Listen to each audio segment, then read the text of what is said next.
आज हम लोग चर्चा करते हैं पुरुष हो या महिला, प्रजनन अंगों को कैसे बिल्कुल स्वस्थ हेल्दी रख सकते हैं। आज उस पर हम लोगों की चर्चाएं रहेंगी। आजकल के बहुत ही दूषित वातावरण में, दूषित खान पान में हम चाह करके भी पूरी तरह से स्वस्थ और पौष्टिक चीज़ें नहीं ले पा रहे हैं। ये हमारे समाज के सबके साथ ऐसा हो रहा है। तो उसमें जाने अनजाने प्रजनन अंगों में कमियां होती चली जा रही है, उसमें पुष्टता कम होता चला जा रहा है, उसमें ताकत की कमी होती चली जा रही है। आज इसी पर हम लोग चर्चा करके कुछ प्राणायाम और कुछ आसन करके उसको पुष्ट कर सकते हैं। बहुत सारे आसन, बहुत सारे प्राणायाम नहीं करने पड़ेंगे, 2 3 4 को जोड़ करके हम लोग बिल्कुल हेल्दी उसको बना सकते हैं अपने प्रजनन अंगों को, चाहे पुरुष हो या महिला। नमस्कार, ये गुरु संदीप तिवारी। अब लोग हम आगे बढ़ते हुए सर्वप्रथम कैसे शुरुआत करेंगे कि अपने आप को किसी भी एक आसन पर, अपने पर्टिकुलर एक स्थान पर पद्मासन की अवस्था में बैठ जाएं।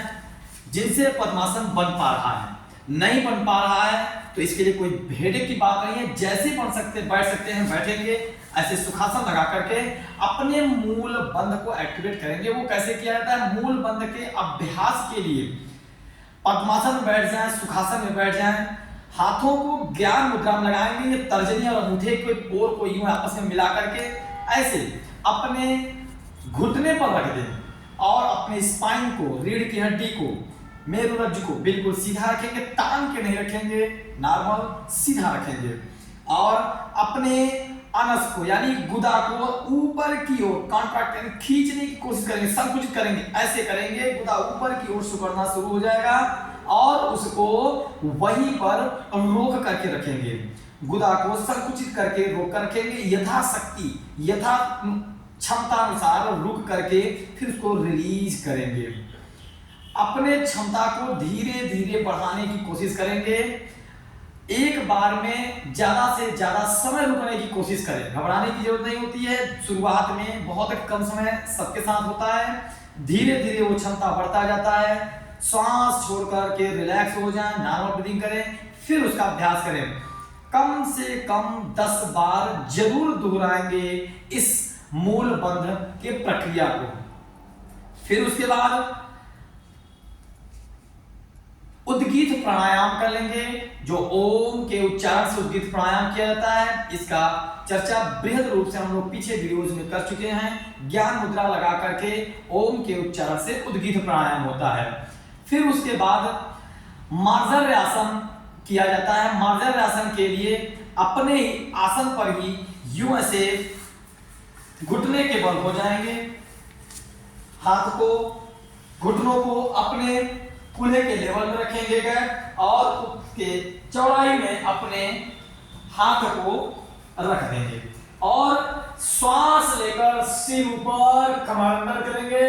श्वास छोड़कर सिर अंदर, नाभि को देखने की कोशिश करेंगे और पीठ ऊपर करेंगे। इसी प्रकार से इनहेल एक्सहेल, आगे पीछे शरीर नहीं करेंगे, सिर्फ ऊपर नीचे करेंगे। इनहेल एक्सहेल, इस तरह से कम इसको भी 10 बार जरूर दोहराएंगे। इसके बाद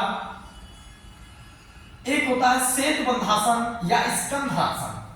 श्वेत बंधासन से थोड़ा ऊपर होता है स्कंधासन या कंधरासन।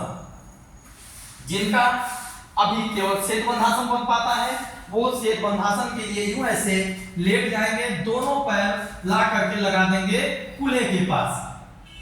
हाथ को यहां रख दें, चाहे टखने को पकड़ लें। बड़े ही सहज भाव से करने की कोशिश करेंगे, किसी प्रकार का कोई हिट नहीं लेना है। श्वास भरेंगे, धीरे धीरे कंधे के सहारे अपने पेल्विक फ्लोर से लेते हुए, पेट के हिस्से से लेते हुए पूरा चेस्ट तक का हिस्सा उठा करके अपने कंधकूप के पास लाने की कोशिश करेंगे। जिनका श्वेत बंधासन पर अभ्यास हो जाएगा वो कंधरासन करेंगे, यूं ऐसे क्षमता अनुसार रुकेंगे और धीरे धीरे श्वास को छोड़ते हुए वापस आएंगे। इसको भी क्षमता अनुसार धीरे धीरे आप 3 से 5 बार से दोहरा करके 10 बार कर सकते हैं। इसके बाद वज्रासन में बैठ जाएंगे और बिल्कुल सहज भाव से नॉर्मल ब्रीदिंग के साथ सफलावस्था में हो जाएंगे।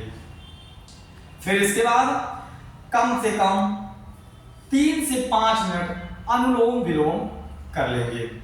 एक नासिका से इनहेल करना, होल्ड करना, उससे ज्यादा देर तक श्वास को दूसरे से छोड़ना, फिर उसी से इनहेल करना, इस प्रकार से कर लेंगे। साथ ही इसके कुछ सावधानियां हैं, जैसे जिन भी व्यक्ति को ऐसा समझ में आता है या कॉमन चाहे जो भी व्यक्ति हो, महिला या पुरुष, अपने मोबाइल को नीचे थाई के पास वाले जेब में नहीं रखना चाहिए या रखने से बिल्कुल बचना चाहिए जहां तक संभव हो सके। दूसरी चीज, जो भी महिला या पुरुष स्मोकिंग करते हो, स्मोकिंग से अपनी दूरी को बना के रखेंगे, तामसिक प्रकार के भोजन से दूर रहेंगे और नियमित रूप से हनुमान चालीसा का प्रत्येक दिन एक ही बार सही पाठ करना शुरू कर दें। सभी प्रकार की समस्याएं खत्म होनी शुरू हो जाएंगी, न केवल यही समस्या है। नमस्कार।